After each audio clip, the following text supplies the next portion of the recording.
Hey, my name is Rowan Smith and I want to welcome you to the Training for Trekking podcast. Now, this is the world's very first podcast which is entirely dedicated to helping you train, prepare and conquer your upcoming hike, trek or mountain adventure.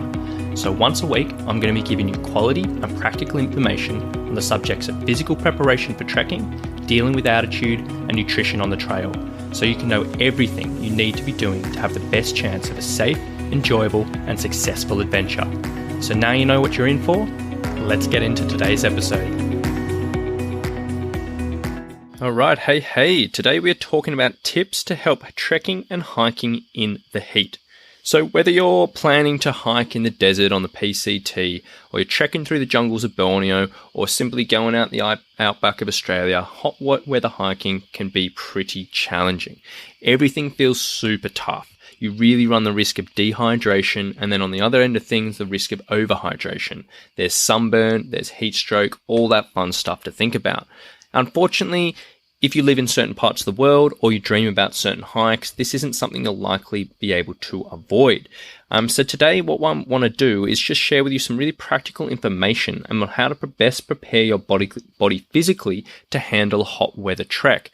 Now, most of the information out there on this subject isn't really incredibly useful. There's the standard recommendations of things like stay hydrated, make sure you cover up, avoid hiking in the hot weather, the midday sun and all that stuff, which, that is pretty relevant information and it definitely is true. But today I want to get a little bit deeper and I want to talk about the real specific strategies you can be doing to best prepare your body to handle this environment so you can have the best chance of a safe, enjoyable and successful hot weather hike or trek.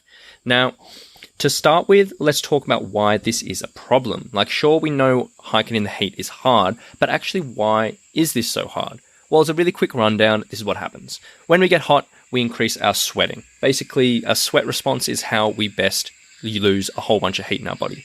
The body sweats, we evaporate the water that's on our skin, and that loses heat from the body and it cools us down.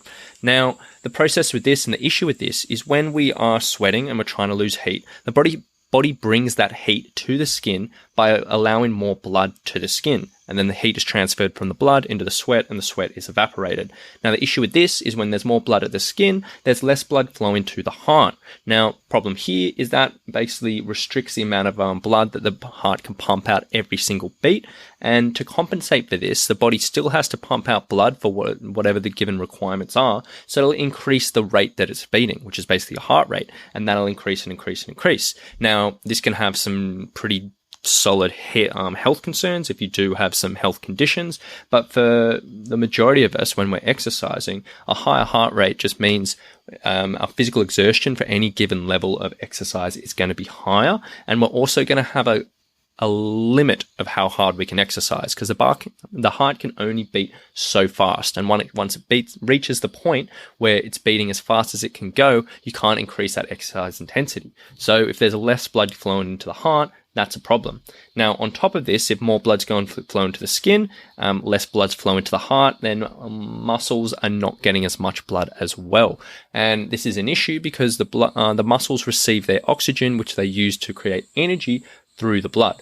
So basically, the muscles are getting less oxygen. Now, what the body does to compensate here is it, instead of relying on oxygen to help create fuel, in what's known as the aerobic energy system, in which we use in hiking 95% of the time, and the body will switch to more anaerobic energy sources, meaning it'll try to create energy without oxygen, which the body does during higher intensity exercise and does have processes to deal with this. So in short periods of time, this isn't a big issue. However, if you're hiking and this is happening for longer periods of time, it is a big problem.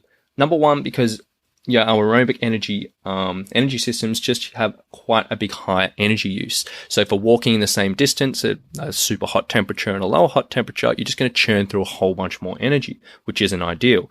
On top of that, we're going to have quicker muscle glycogen depletion, which muscle glycogen is basically the stored carbohydrates in your muscles. And if you're working anaerobically, you're going to be burning through those quite a bit quicker than if you were working aerobically, because when we're in aerobic energy systems, we're using quite a bit of fat as our energy sources. Now, the problem here is our stored muscle glycogen is very limited, meaning if you burn through it, and you deplete it very, very quickly, you're going to get tired quicker, you're going to get exhausted quicker, and it's just not great. So basically, if you're exercising hotter environment and you're not used to it, you're going to fatigue earlier, you're not going to perform well, and you're going to feel terrible in real simple terms. Now, obviously, none of this is great, and none of this is great. And this is hard enough if you're just simply on a day hike and you're just trying to get through 5, 6, 7, 8 hours of hiking. But then you can go home, put your feet up. Most people can get through that. It's not comfortable, but it's not that big a deal. But what if you have a major trek coming on and you have to hike for, 5, 6, 7, 10 days, a couple of weeks, a couple of months? Like, what is the answer here? Because obviously this is already going to be a tough situation. And if you're dealing with all of these, those consequences I just mentioned, it's going to take a lot of the enjoyment out of the trek, and it is going to reduce your chances of successfully completing it. So today we're going to talk about a few bits and pieces what you can do. Now, number one, probably the very most important point we're going to make, and probably what I'm going to spend the majority of the podcast talking about today, is heat acclimatization, which is basically exactly as it sounds. Now, you've probably heard of altitude acclimatization before. If you've been listening to this podcast, I've talked about it quite a bit. And heat acclimatization is more or less the same thing, in which the body creates certain adaptations in order to adapt and be able to better handle this different foreign environment. Now, heat acclimatization basically involves getting your body used to the heat before you hit the trail, so you don't have all those impacts above you, and you can be a bit happier.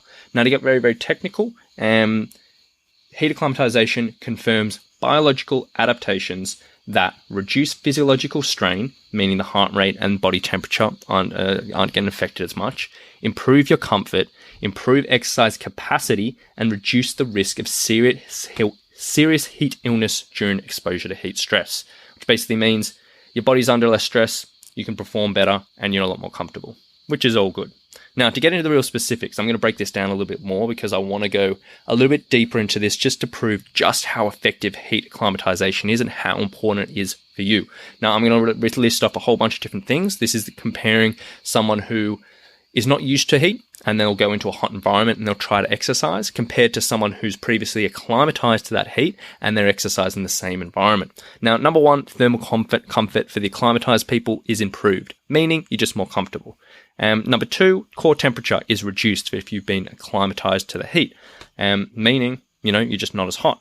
Our sweat rate is improved, meaning we're going to have an earlier onset of sweating, meaning we're going to start sweating earlier if we're acclimatized, and we're going to have a higher rate of sweating.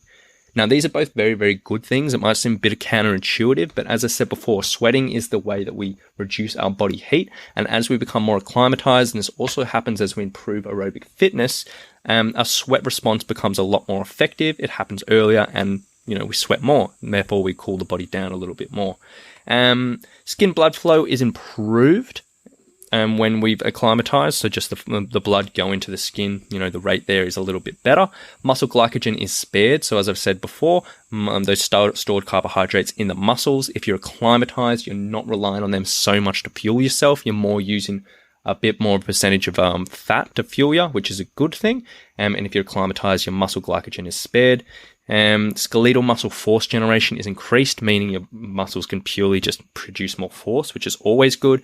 Your aerobic power, both from maximal exertion and submaximal, is improved. So meaning if you're going up super tough hill, you can do that better if you're acclimatized, or if you're just walking all day, you can do that better as well. Now, your thirst response is also improved. Now, one interesting thing is sometimes our thirst response in a hot environment isn't the best judge of your thirst. So if you go from living in a 15-degree weather and you go into a super hot trek, sure, you'll get thirsty and you'll want to drink at certain points, but it's probably not really in line with the hydration needs that your body has to perform at its best. Alternatively, if you've acclimatized to that, the body, once it does start to get thirsty, it recognizes that a little bit earlier, and it is a little bit closer to what you actually need. So your thirst response once you acclimatize is a little bit better. Next, your electrolyte losses are reduced. Now, when we sweat, we lose a certain amount of salt in our sweat, and everyone's a little bit different. Some people know they're salty sweaters, some people not. One of the big issues in hot environments is as we sweat and as we get dehydrated and as we continue to drink water, we lose a lot of salt in our sweat. We drink a lot of water, and our salt levels in our body can get imbalanced. Now, this can cause a whole bunch of different issues, dealing from early fatigue to early exhaustion to some serious health conditions and even death, and it's not a good thing. So for us to be able to conserve that salt by heat acclimatizing, we're not losing quite as much salt in our sweat. It's a really, really positive thing. And that is very, very, very important. Other things, heart rate is lowered, meaning the body and the heart doesn't have to beat quite as much if you've been acclimatized, and your stroke volume is increased, meaning the heart can beat out and pump out more blood per beat, which is incredibly beneficial. And then a whole bunch of other things, but they're the main ones. Basically, when it comes down to it, if you've acclimatized to the heat before you go, there's going to be less strain on your body, improved exercise performance for a number of reasons. You're going to be much more comfortable, and there's going to be less chance of any heat-related issues cropping up. So yeah, it is pretty important, and it really is an area you should be looking at if you have got a hot weather trek. So now that you know how important it is, how do you actually do it? Well, the process of heat acclimatization isn't actually incredibly complicated. Everyone is slightly different, so there are some general recommendations, but everyone has different responses. In the sporting world, generally what's recommended is that it takes about 2 weeks of continually training in the heat to acclimatize. Averaging at least 1 hour of moderate exercise daily in hot conditions is enough to get the results that you need. Now, that's pretty simple. However, to be fair, that's not incredibly practical for a huge amount of people. Sure, if you're a professional athlete and you've got time to train every single day and an hour every single day, that's probably going to be doable. And if you're trying to do elite performance, that's definitely something you're going to be looking at. But for the everyday trekker, an hour every day in a hot environment probably isn't incredibly practical. So what we're going to be talking about is, while we might not be able to get those 100% adaptations that they might get from that hour every day for 2 weeks, we can still do other things that are going to get us sort of part of the way. They might get us 50% of the way, they might get us 60% of the way. It's, there's no way of judging how much, but they can at least take us a few steps in that direction so we can begin those adaptations. We can get ourselves a little bit more comfortable. We can reduce the reduction in exercise performance and all of that. So that's what we're going to be talking about moving forward. Now, there's a few ways you can go about this that I often recommend to my clients. Number one, easiest option, well, the simplest option, maybe not easiest option, is simply exercising in heavy clothing or in a heated environment. So this might involve you going to the gym, going on the treadmill, going on the bike, going on the cross trainer, wearing a tracksuit and a hoodie, and just exercising a few times a week, rolling with that. Or if you were lucky enough to have control over the heating, if you're at home or something, you might do it in a hot environment. Now, this is pretty simple. You don't have to say too much there. Apparently, it's a lot more effective if you're doing aerobic exercise. If you're doing strength training, it doesn't really do too much, apparently. Might not be the most socially acceptable thing if you're, exercising and just sweating away in a gym. Some people might not like you particularly well, but that's an option for you. Again, that's not incredibly time efficient for a lot of people, and you might have to do a reasonable amount of that. But if you wanted to get a little bit of that, you might do, say, 30 minutes a couple of times a week for 3 weeks before you head off, or something like that. And that might not give you the full adaptations, but it'll give you, a good step in the right direction. Alternatively, another option, which is a bit more time efficient, is can you do a bit of sauna work, which I've done previously in the past, which was really, really handy for my leading into Kokoda. So obviously saunas are super hot, super humid, and you can basically just sit in there for anywhere from 10 to 20, 25 minutes at a time. And that will simulate some adaptations in the body to help you in this environment. Now, the benefits of this is, compared to the exercise in heavy clothing, when you're doing that, that's basically going to be your training sessions in the gym. And, you might be sacrificing other sessions to fit that time in, or you might just be sacrificing exercise intensity if you're trying to do your normal sessions while wearing heavy clothing. But simply sitting in a sauna for 10, 15, 20 minutes after a session isn't going to really stress you out too much. It isn't going to reduce the impact of your others training or other sessions. And apparently sauna work in that environment does have a whole bunch of other benefits in regards to endurance performance. I'm not incredibly clued up on that, so I won't expand on that, but that's the word I hear. And that's a really easy option for a lot of people. Now, to be incredibly clear here, I'm not talking about exercise in the sauna. Yes, people do that, and athletes do that. They might do some low intensity exercise in the environment, but they're professional athletes. They have constant supervision, and it's definitely not something I would recommend any trekker does.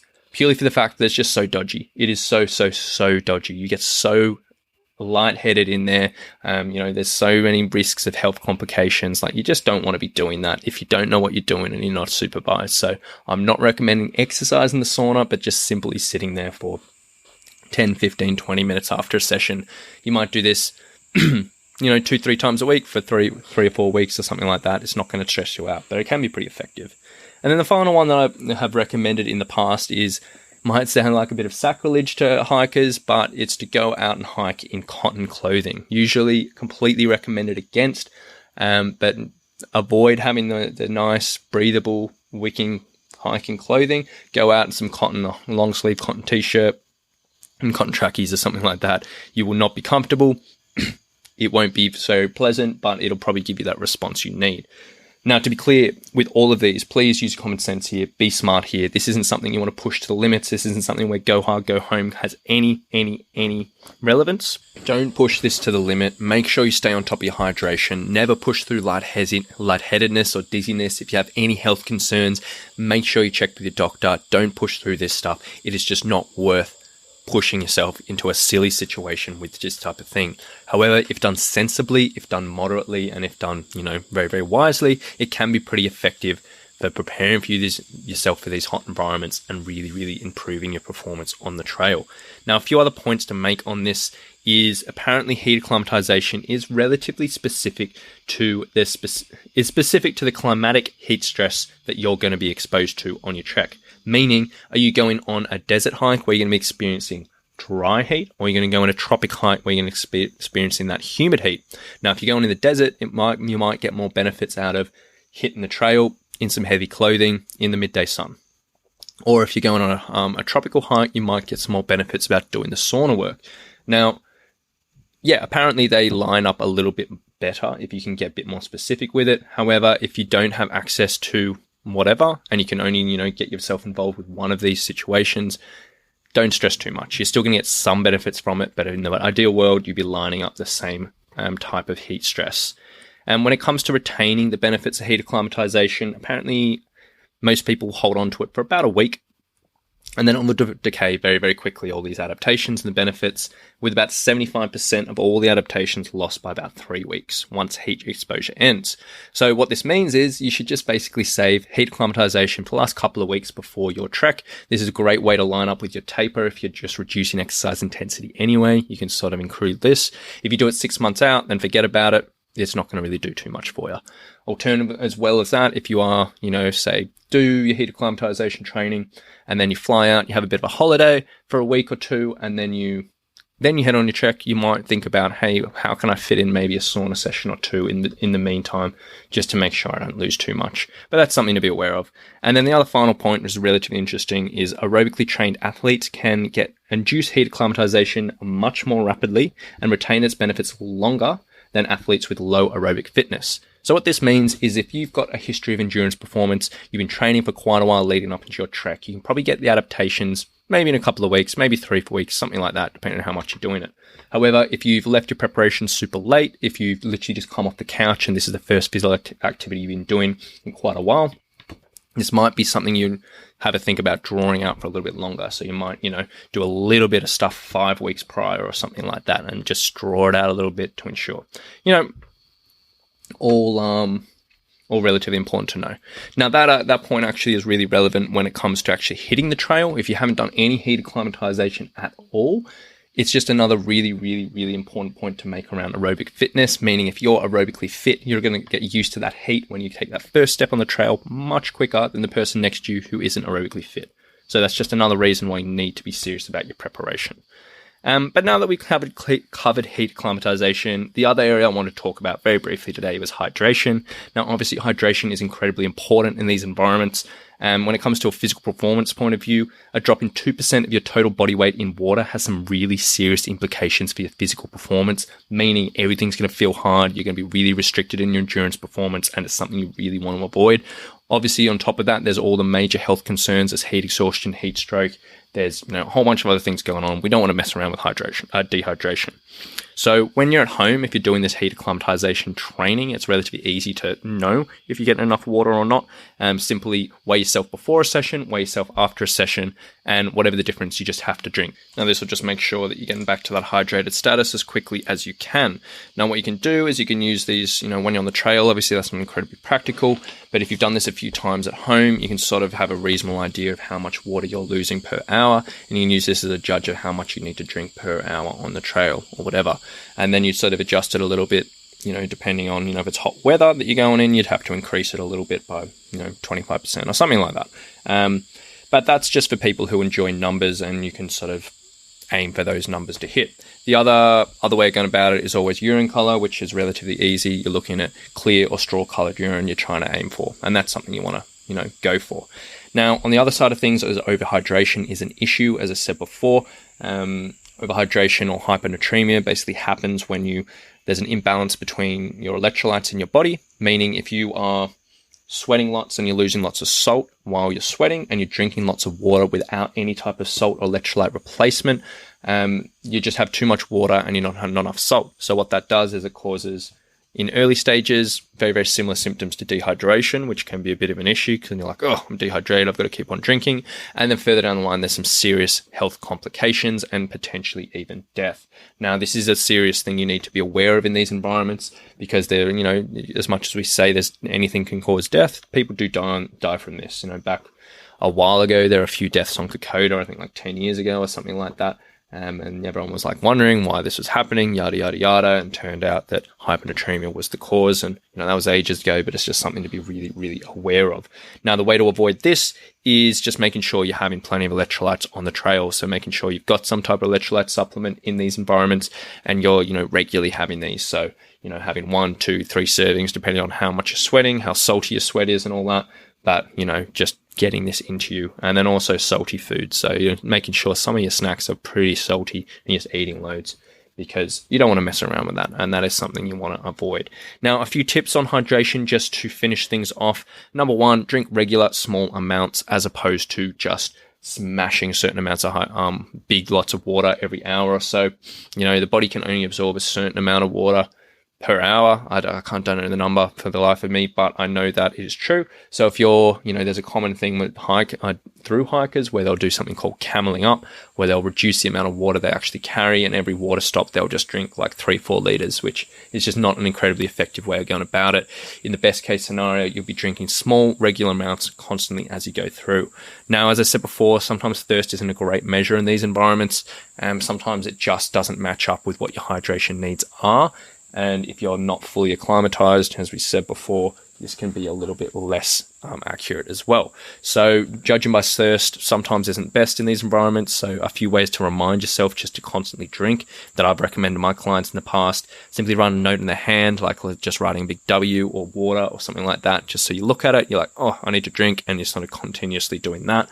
Obviously, having a hydration pack is always beneficial because you don't have to stop and drink and like go on with that. If you love numbers, set yourself a certain target that you can drink every single hour. That's, purely if you like numbers. Or you can sort of say, I'm going to have a drink every 10, 20, 30 minutes. You might look at your watch. You might put a little reminder buzzing on your phone or something like that, just to make sure you're having small amounts regularly as you go through. And then, as I said, always making sure you're having those electrolytes and salty food.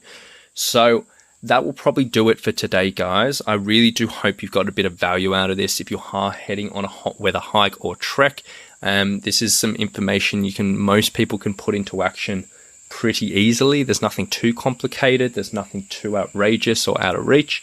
And I think it should be pretty valuable to a lot of hikers out there. And as I said, as always with this heat acclimatization stuff, just be smart about it. Use your common sense and don't push things too much.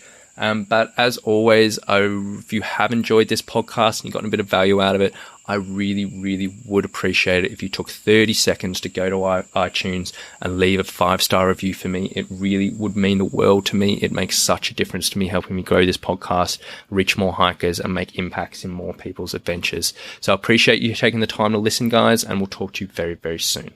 Bye.